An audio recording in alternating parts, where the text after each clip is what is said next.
Welcome everyone. My name is Dr. Julia Budnik, and I am very glad to welcome you to our SDS Thursday, which we've been running for, well, year and a half now, yes, since the first lockdown. And I am always very excited to know that we have people who are coming back regularly, and I do recognize you. And also we have new people who are here for the first time. And while we are still joining in, because I can see there's still people in the waiting room, I will ask you to do one thing for me. As always, I ask you to put a few words about yourself in the chat box. And this time I will ask you to do two tasks. For people who's been here before, can you write a few words about why you're coming back? What do you like about SDS Thursdays?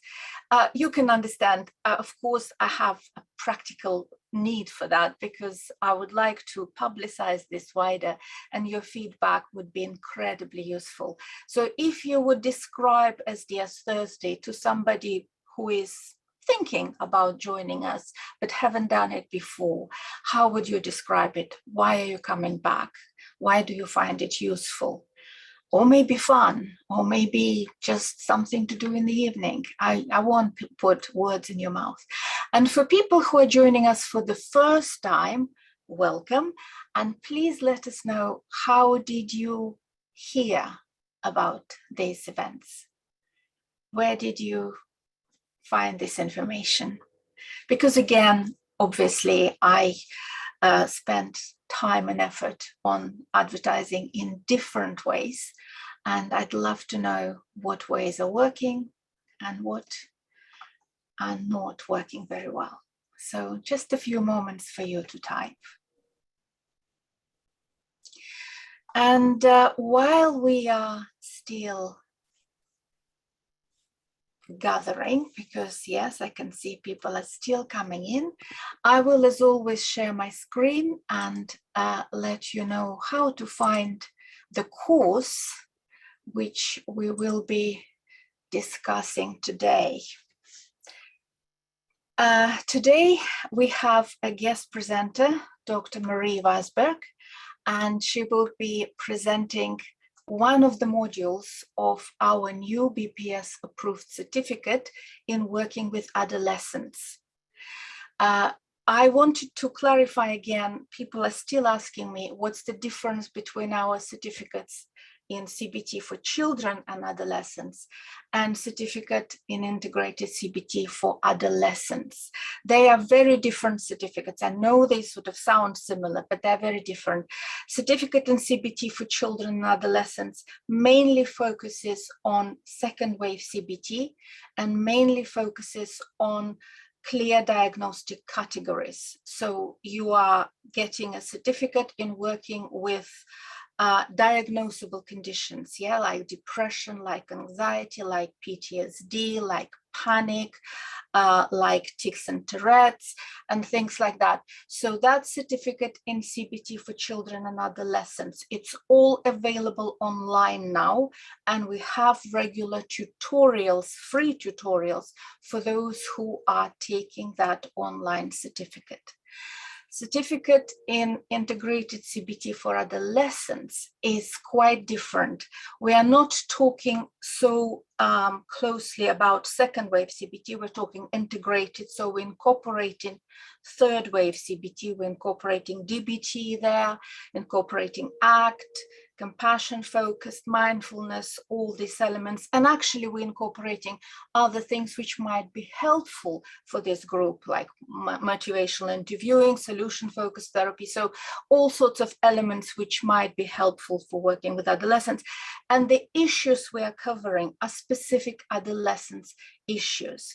So today, for example, we will be talking about dating and sexual relationships.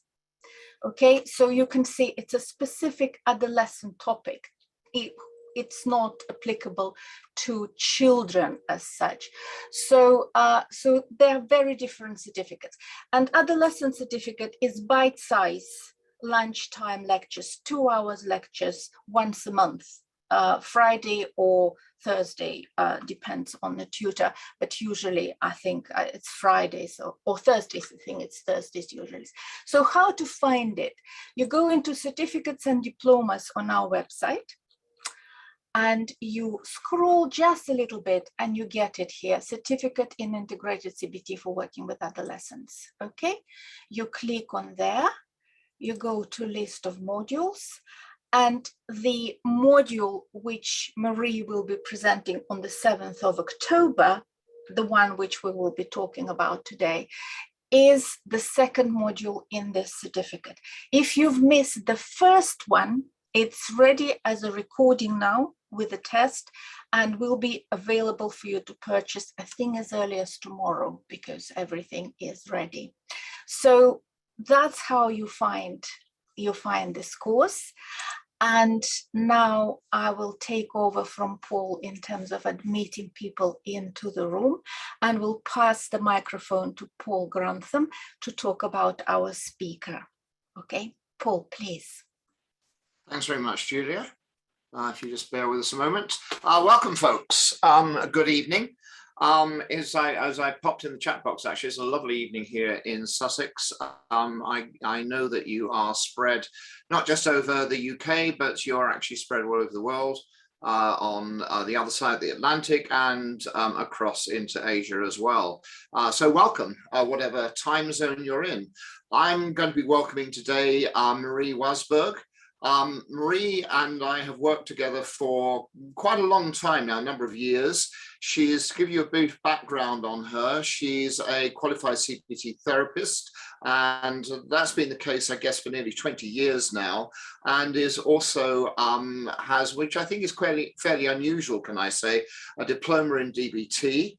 Which again she's held over a period of a decade, and she has worked and trained in both the UK, obviously, and also in Sweden and the US. She's also been trained quite extensively in trauma-focused CBT and also in DBT for schools. So she has a particular interest in working with children and families, and of course adolescents, which we're going to be looking at today. And she continues to operate not just privately as a therapist in London, but also in addition to that fulfills a number of international consultancies as far afield as Mexico as well. So as you know, Marie is going to be leading us today on the particular topic of dating, sexuality, and safeguarding issues as a precursor to her longer lead, which is occurring on the 7th of October.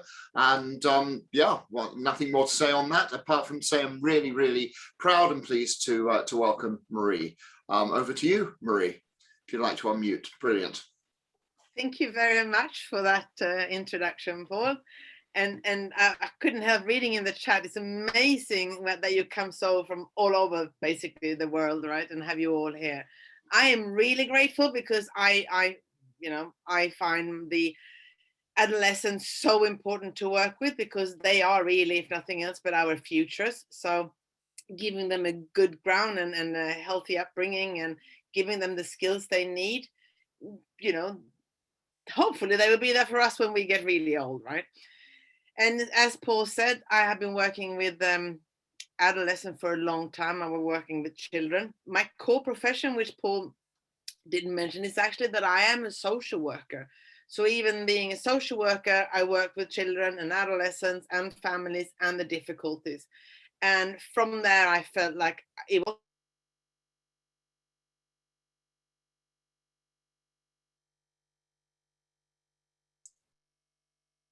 Marie, yeah. Someone muted me. I'm so sorry. I don't know, did I swear? I have a tendency to do that. Maybe that's what happened.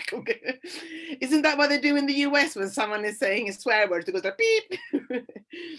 Yes, so I actually work with adolescents in different settings. So, in the late 90s, I worked a lot with asylum seekers and adolescents and their difficulty in both in Sweden at times, but as well as here in the UK.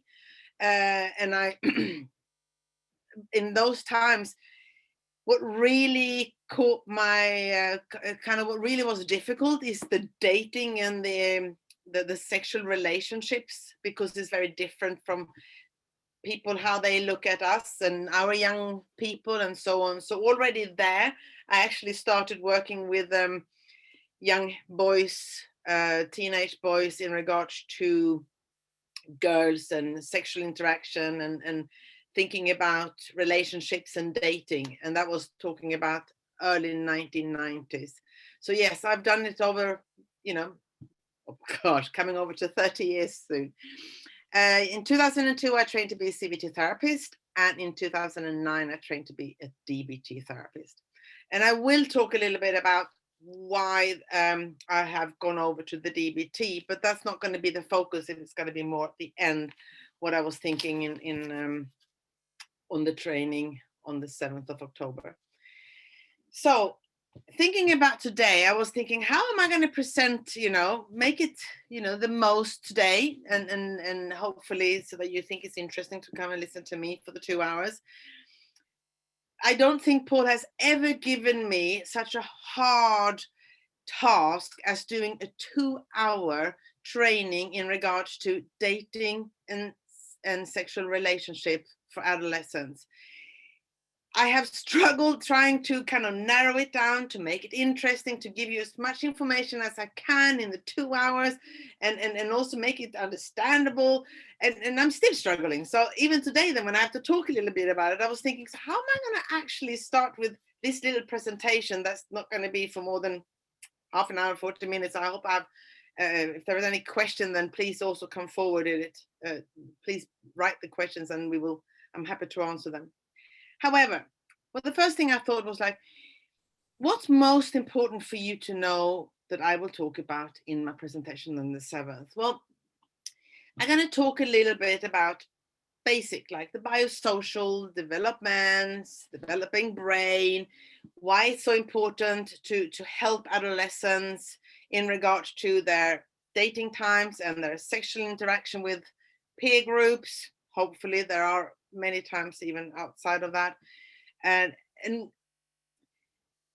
many of the adolescents that I actually meet, so going back to again what Paul said, that what I'm doing, I work with trauma, right? I worked with young teenagers, children who sexually abused others or show harmful sexual behaviors. And then those who've been groomed and sexually abused during their childhood, growing up into adolescence. And with all that, I have, from the teens that I've seen and the children, I have learned the most of their difficulties, and still do till today. All the time I learn about how they perceive dating and the relationship, and how to be sexual in their relationship, how to say no when they don't want to do it, etc., etc. It is a very, very big problem. It really is. And what I hope to do and what I hope to give you is a little bit to think about how to really speak to the young people about it, how to help them understand and to develop their skills and knowing what they can do. Now, one of the things that says in is like, what are the biggest obstacle to do that? Because yeah, you have all the answers and you can easily sit there and tell them to them, but how are you really going to get them to listen? All they're going to see is that we are adults, and what do we know about them? Nothing. Right? They think that they're older, the expert, and when we talk about things, they just kind of brush us off and say like, yeah, sure, you know what's going on here. So how can we really, really help them? How can we motivate them to stand up for themselves and be able to say no? To learn about what's more of a healthy relationship, healthy dating. I'm going to talk a little bit about, there are some statistics. There are not a lot of researchers, right? But there are a few. And of course, Paul mentioned that I worked in Sweden. So as you can maybe guess, I am Swedish, right? And I use that a lot, to be honest, because especially working with adolescents, I let them be the professionals. I try to make it like I'm on their level. So there is one research that I'm also going to bring, on a paper written recently from 2020 into 2021 in regards to adolescents and their sexual relationships. but I also talk about the danger with it, the danger that we don't see, the danger that we need to be more aware of as adults, that the adolescents today are constantly meeting. I just have to say something that happened to me. One of my young people told me recently, which kind of has not been, I was going to say not a problem, but hasn't been a theme, questions that I have had before, but over the last year actually been coming a little bit more. That is when they talk about the sexual relationship that they have. And these guys are like 15 years old, right? They are boyfriend and girlfriend or gender neutral. And then they start already to talk about having a fluid relationship, that they are allowed to actually have more than one partner. And to them, it's like, yes, that's normal. Now, to me, I don't think it's normal. It's okay when you're oldest, but I don't think it's exactly what we would want our adolescents to do. Maybe you can think that I'm a bit judgmental, but I really feel that we need to do much more for our adolescents. We need to teach them much more about what it's like dating and sexual relationships than we are at the moment. We need to have much more sexual education that we are offering them. I can put my hand up, and I am actually telling every adolescent person that I speak to individually, even the groups I'm running, I will talk about sexual interaction, sexual relationships, and maybe not a lot, but I will talk to them a little bit about what's dangerous and what they kind of, the importance of consent, the importance of being able to say no, and the importance of standing up for themselves, the importance of not just believing that what they hear from their peer groups is okay. Their boundaries are so far out compared to they were when we grow up. Well, I can at least say for when I grow up. Now, again, how do you get a young person listening to you? How do you actually get them to not just think that you're an adult, why should I listen to you? You have no idea what's going on for me. How do you motivate them? Those things are difficult. I do not have an answer to you, but I can say that what I do try to work on is a lot of psychoeducation. I do use a lot of actually even statistics. I normally try to explain to them what I know is going on. And I could only do that thanks to working so much with adolescents. So they give me all the information that what's going on outside, so I can then relate to the other young people that I'm working with. And when young people hear that I kind of know what's going on out there, they're more likely to listen to me. That makes sense. So we're talking about different therapeutic approaches. So on the 7th, I will also talk about developments of the brain. And why that is important is to remember that so many, and I can't say not just the parents, not just other adults, but so many professionals that I come across, they see adolescents as small adults, and they are not. We have to remember that the brain is not fully developed. They do not see things in the way that we see things. They don't pick up the things in the way that we as adults do. They don't have the experience.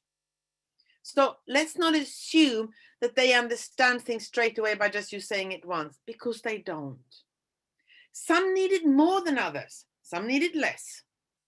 If you then add to all these kids that today have or being diagnosed with autism, and it's more and more and more young people being diagnosed with autism, high functioning autism, which used to be called Asperger's and still are. Still people mention Asperger's, but most of them are in the mainstream schools. Most of them are, no one consider them as like not understanding, but they don't always pick up in between the small print or read between the lines. they will listen more to their peer groups than to what you might be trying to tell them. For example,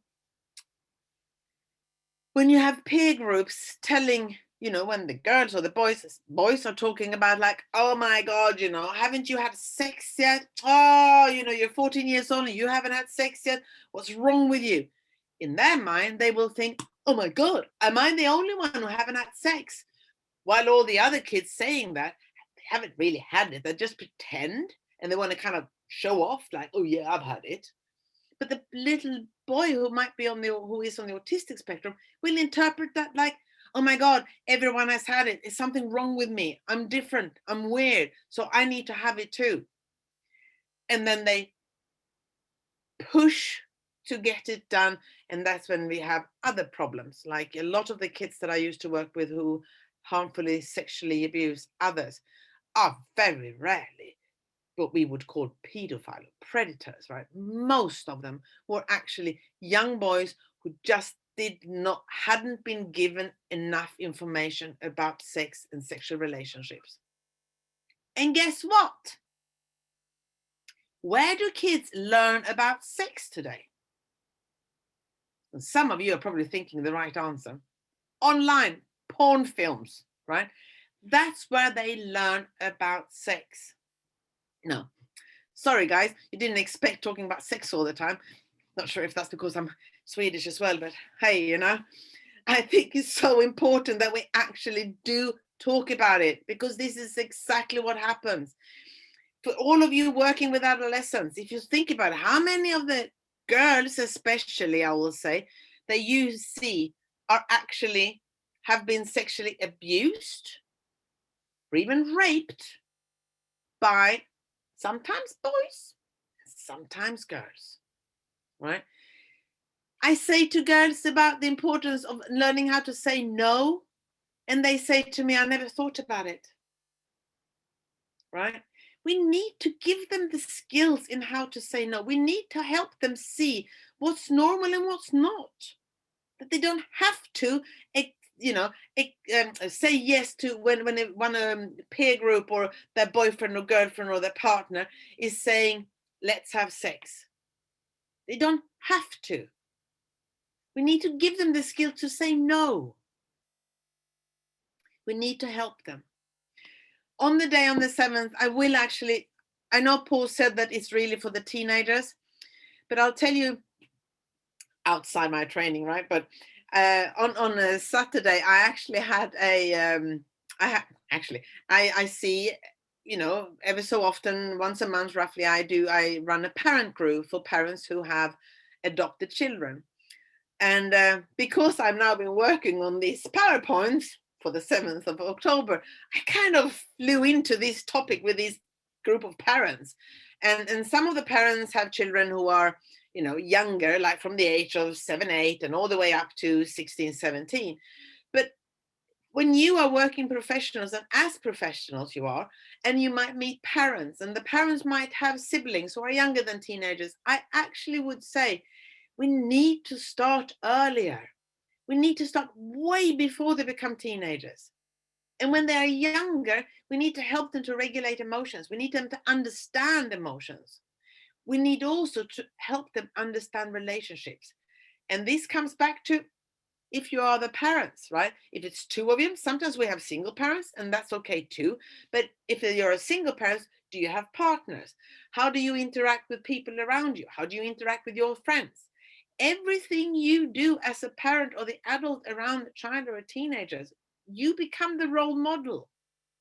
Now, that is ever so good when we as therapists work with the adolescent, and we have them in front of us, but we really need to work with our whole team around them. We need to get the parents to understand the important impact they will have. So many of the kids that we see might come from difficult backgrounds. There might be domestic violence behind them. Well, if you see someone who grows up in domestic violence, you all know exactly what's going to be the outcome for that young person, whether it's a boy or a girl. How do we help them? How do we help them to say no? How do we help them to see what's more healthy relationships? How do we help them to not become victims as they grow up? We need to help them. And it's all really to do as a behavioral approach. I say to the parents that I see, I say, you are the most important person. You are the one that will help them in how they will relate to relationships around them. Help them. So I try to help the parents in helping the children. And then I try to talk to the adolescents as well, right? To see things. I know I'm coming up to past. Now I will say to Julia or Paul, are there any questions that have come up? Kind of happy to kind of, mold it into what you want to listen to as well. There are a couple of questions. Jacqueline is saying, wondering about your experiences with high-functioning ASD adolescent girls who often get through by masking. Yeah, mimicking masking. Yeah, so that's one of the questions. Right. Now, was it Jacqueline you said? Oh, Jacqueline, you just mentioned my favorite topic anyway, right? So many of the girls that I am seeing at the moment who come to me for self-harm, right? Suicide attempts, so many of them, or high anxiety or depression, are actually high functioning autistic, right? And they are coping well because they are masking, and they are very good at it, right? They are the best copycats. So it's really difficult to find them, which is also something that is so important, whether it's a boy or girl, right? It doesn't really matter. If they are high functioning, because they're so good at modeling you or being a copycat, you might be sitting there and talking to them, and they are nodding and they are giving you the right answers that you want to hear, but they haven't really understood it on a deeper level. So in a therapeutic approach, when you work with that specific group, what I used to do, it's really, I talk about things in one way and then talk about something different. And then I go back to talk about the topic, but I say things in a very different way, just to see if they can understand me both ways, or they pick up what I'm asking in both ways. It takes longer, not because they're not intelligent enough, but because they're so good at really masking if there is something that I have said that they pretend to understand, but they really don't on a deeper level. I love working with this group, whether it's the boys or the girls, but I really think it's so important that we help them. We are not doing enough in today's society to help them. And in today's society, we are still seeing them a little bit like different, which can be good. You know how they say different is good, and I like that slogan when you see some of them standing up and saying like, I'm different and that's okay. The whole thing with like, there are so many more that are neurodiverse. I have to say, have you seen in the news about Greta Thunberg, a young girl? She's now about 17, 18, right? Who kind of traveled the world and she's fighting for the environment. Well, she's Asperger's and she's Swedish, right? So for me, when I was in Sweden in 2009 to 2014, and then I came back to England again. I've been here now since 2014.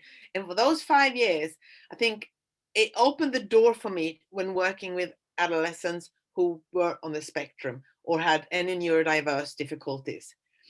It really taught me a lot that time. So when I came back here 2014, I found it a little bit difficult at first, as I thought it wasn't as open in the UK, at least. I don't know how it is in other countries, but it wasn't as open as it was in Sweden, which is why Greta Thunberg kind of like, yeah, I'm autistic, I'm Asperger's, that's just kind of makes me more intelligent. It makes me more, good at the certain things, and I can fight for whatever I want to. So it also became something like gave her the strength.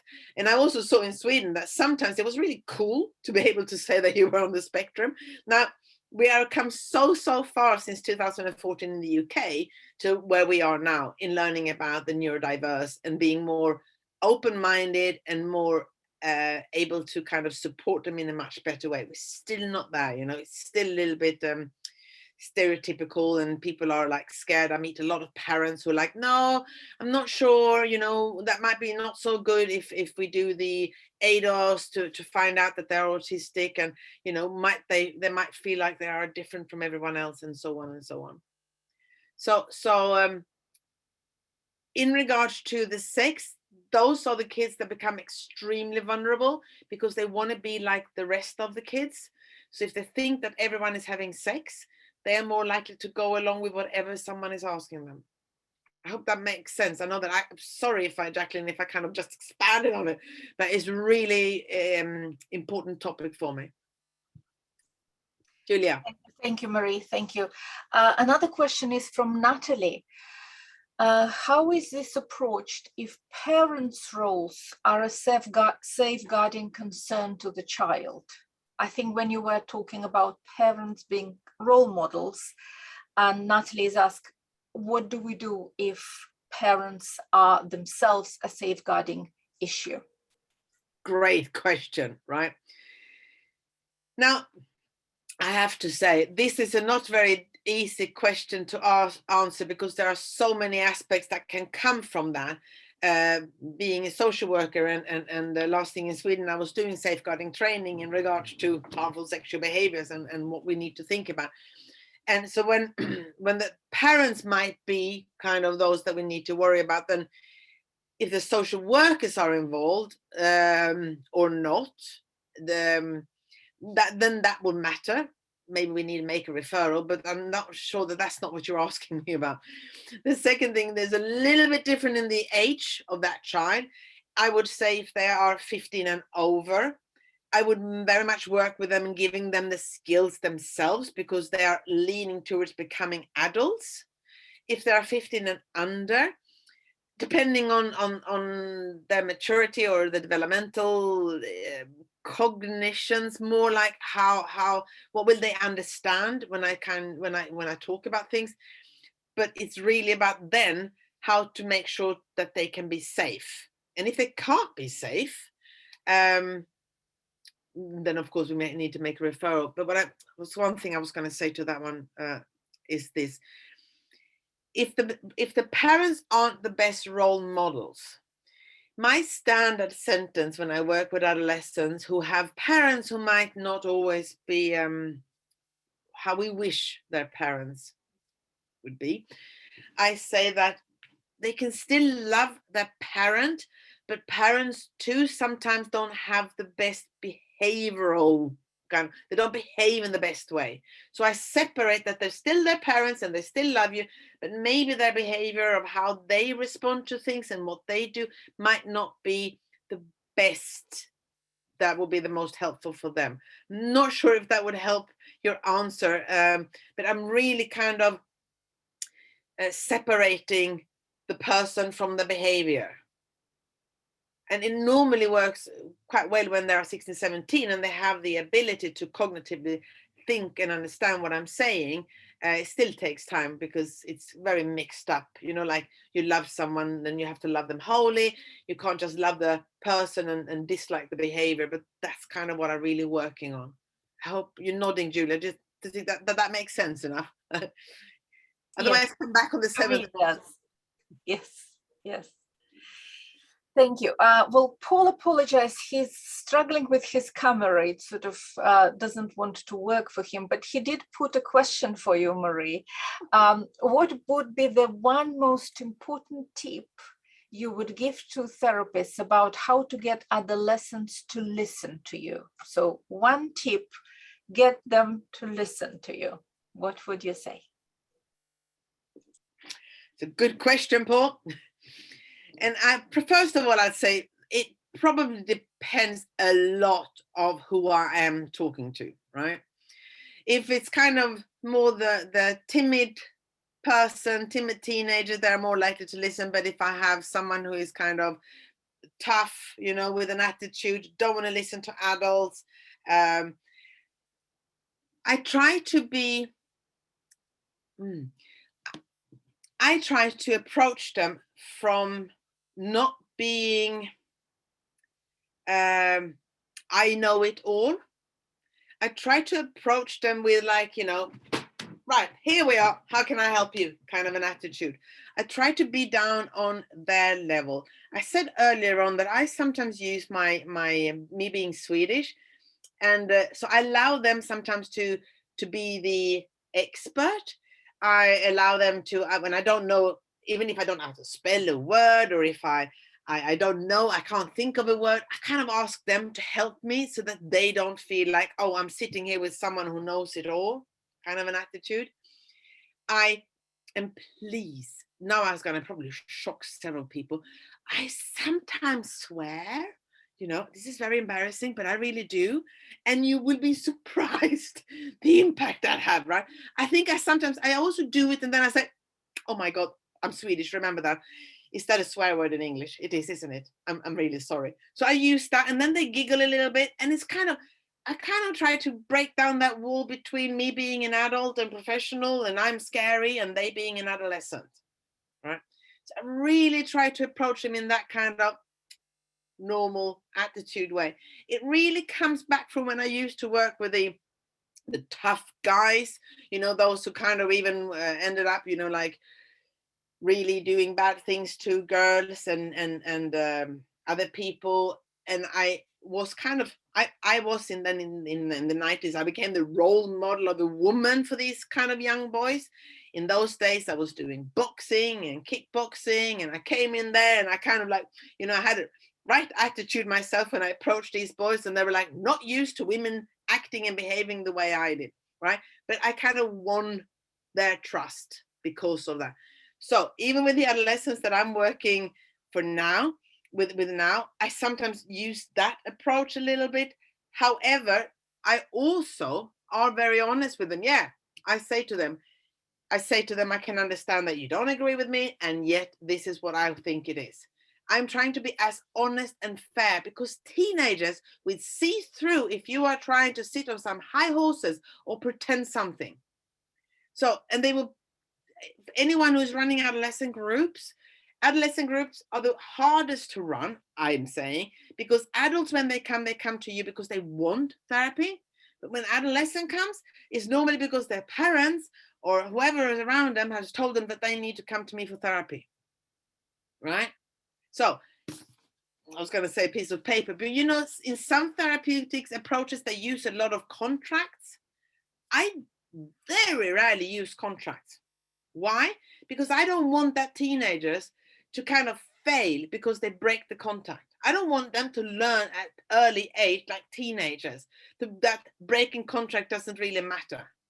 So I really rarely use contracts, because I want them to be motivated enough to come and listen to me. And that's really what I'm working on all the time. So a lot of psychoeducation, sometimes statistic, etc., etc.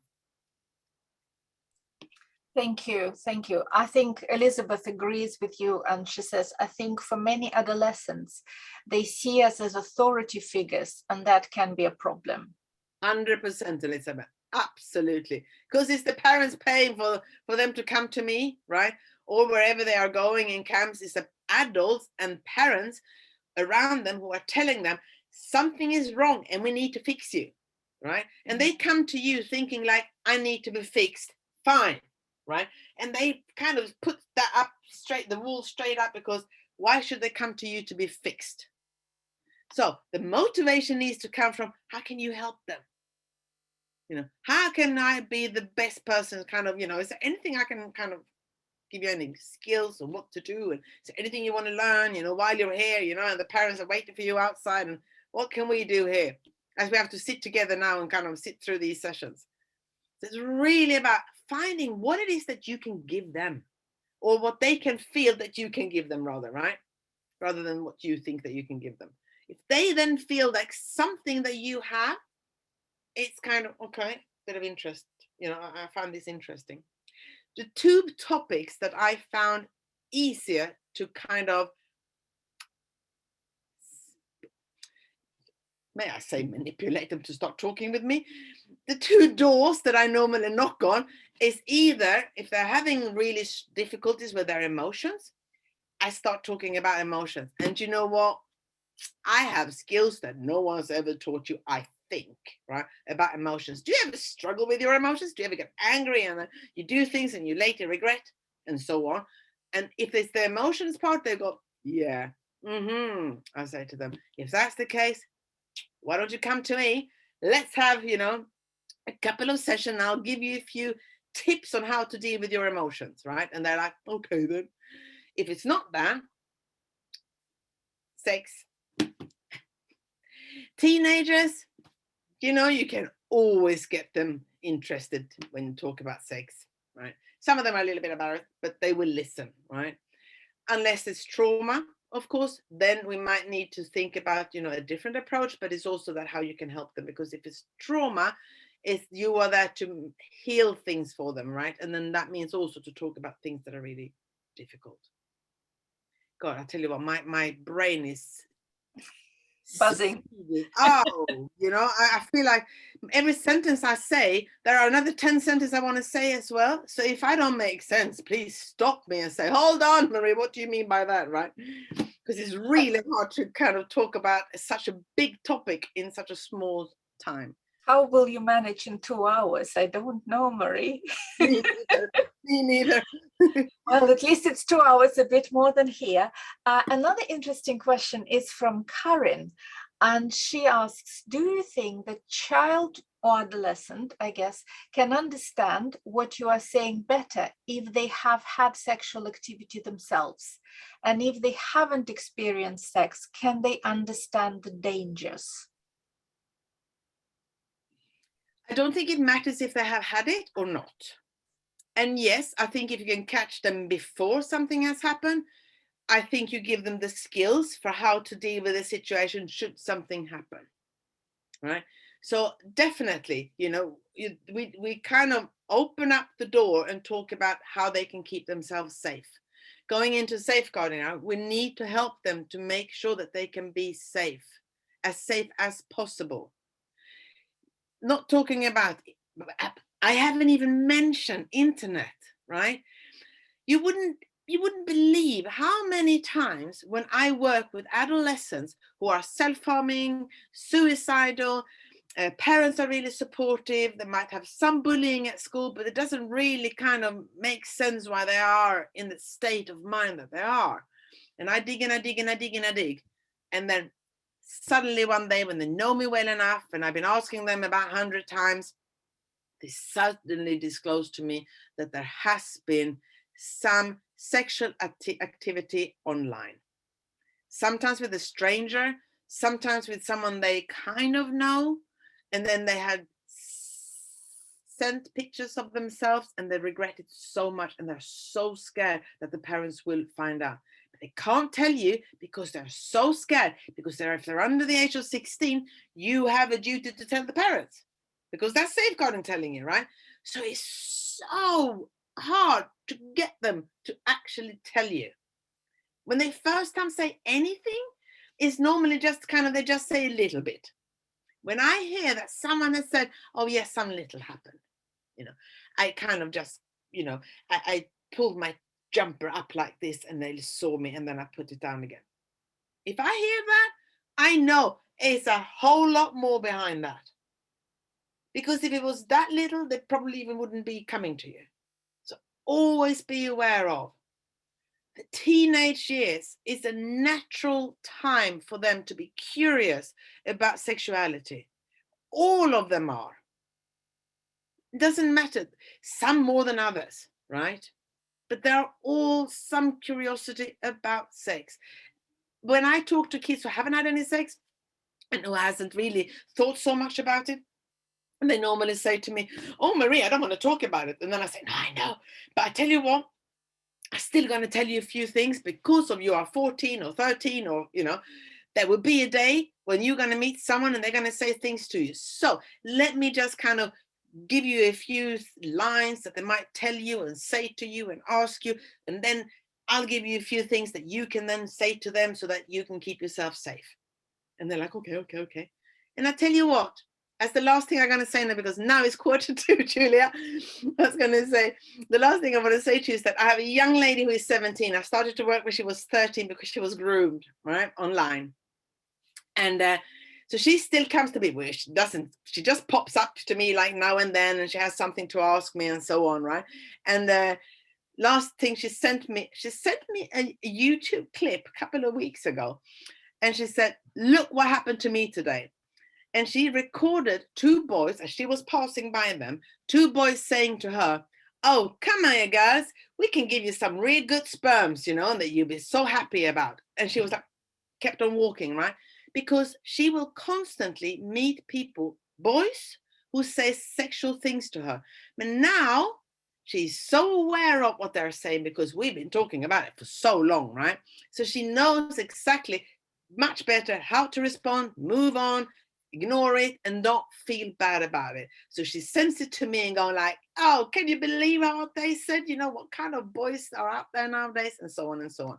So by giving them the skills in how to date and how not, and to say no, to be aware of the consent, to keep them safe, is the most important thing that you as therapists or psychologists can do, or any professional in that field working with teenagers. I mean, you might be social services, I don't know, I would love to know where you're actually from, all of you, because as I am a social worker as well, I can tell you that I wish that I knew what I know now. I wish I'd known when I was a social worker. There's so many things that I would have done differently. So, is there any last question, Julia? I wanted to ask one question from Paula. She asks, what about helping young people who are transgender and sexually active, for example, as a girl, but wants to be male, and maybe vice versa? I'm glad for that question came up. However, I know that you are going to have a talk about the gender issue at a later stage. Yes. So I'm not going to go down very much into that field of talking about the gender difficulties at the moment. However, it's worrying, because there are so many young people today who have this kind of, you know, the floating between the genders, and they're not really sure what they want to be, and the questions are coming up, and they are questioning their identity, and then they're questioning who they should be in love with and who not to be in love with. And the biggest fear that I've seen in that is that it's gone way down in the age group. It's like, I have 10 years old who don't know whether they like boys or girls, and I'm thinking, my God, they haven't even come into puberty. Of course they don't know, because they don't know what a sexual feeling is. So they can't know, kind of, right? Well, I shouldn't say can't, some will, but no, but they don't have to know. So it's a really, really good question. But you know, we can mention it, but I do know that there's going to be 2 hours talk that is much more targeting that difficulty.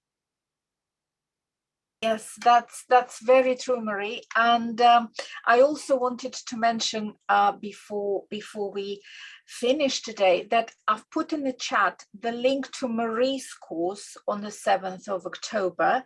I think I still have it in my cache, so yeah, I can put it in again. So have a look at that course. And also all these questions about autism, autistic girls. We had a fantastic seminar by Tony Atwood and Michelle Garnett, specifically on girls and women with autism.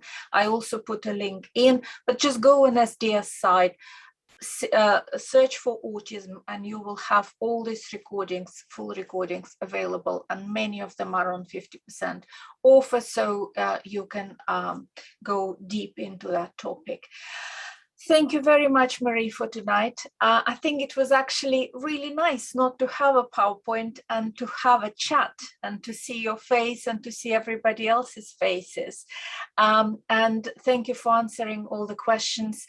Thank you for everyone for coming, and thank you for bearing with us. Zoom did sort of mess us up a little bit, putting 100 limit for registration when we actually have a much higher limit and pay for it. So thank you for your understanding. And now at the end, as always, we can unmute ourselves and say goodbyes and say thank yous. It's always a very nice moment. And we'll see you next week.